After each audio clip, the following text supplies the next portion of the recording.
heard about myself. This one happened in high school. We had this teacher in high school whose kid went to our high school. His name was Mr. McNamara, and his son Jake McNamara went to our high school. He was a sophomore when I was a senior, so he was 2 years behind me. And Mr. McNamara was an asshole. And one weekend, he and his wife decided to leave town, which you should never do if you're an asshole. And Jake McNamara decided to throw a party at the teacher's house. Hooray! And everyone around town heard about it, and we all got up individually and thought, okay, let's go over there and destroy the place. I walked into this party, everyone I had ever met was there, and everyone was drinking like it was the end of the world. People were drinking like it was the Civil War and a doctor was coming to saw our legs off. It was totally unsupervised. We were like dogs without horses. We were running wild.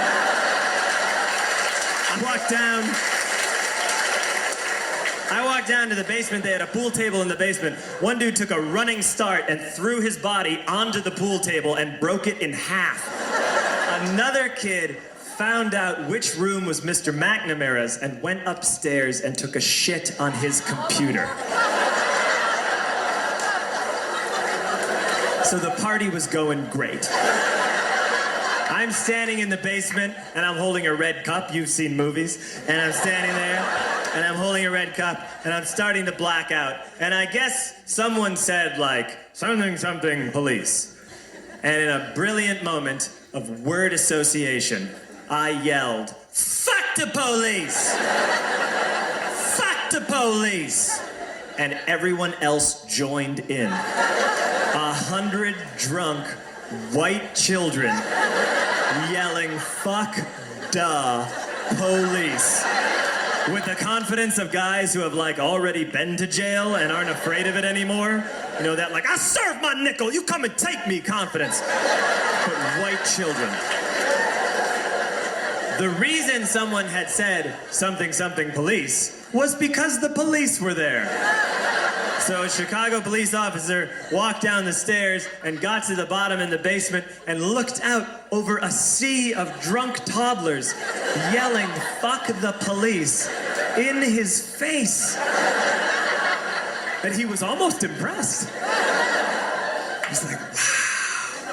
And then he leaned into his walkie-talkie and went, get the paddy wagon. And my friend John, who is now a father, this man now has a baby, he grabbed a 40, smashed it on the ground and yelled, scatter! And everyone ran in a different direction. We all ran in different directions. It was like that scene in Ratatouille when the humans come in the kitchen and all the rats go in different ways. We all ran in different directions. I ran into the laundry room and I jumped up on the washing machine and I crawled out through a window into the backyard, and now I'm running through the backyard and there was this big chain link fence and I thought, I've never climbed a fence that high before. And then I woke up at home.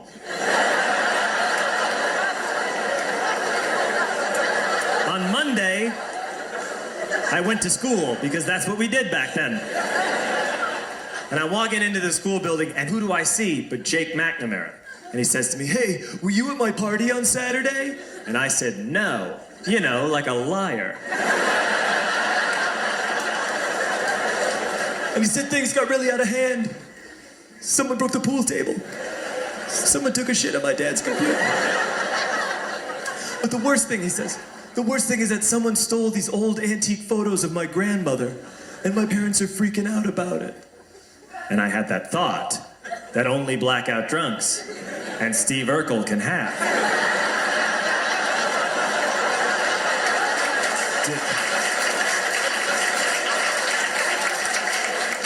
Did I do that? I figured no, I wouldn't have done that. But I was never sure until 2 years later. Relax. I'm playing video games with this kid named Alex that we also went to high school with. 2 years later, we've graduated by now. We're playing video games for a couple hours.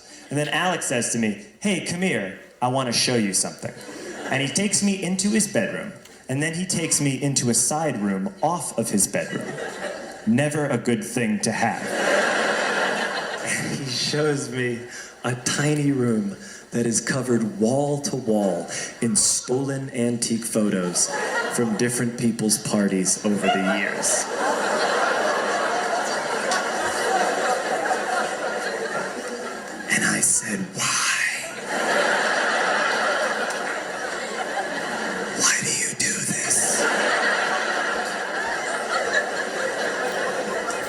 Alex said, because it's the one thing you can't replace.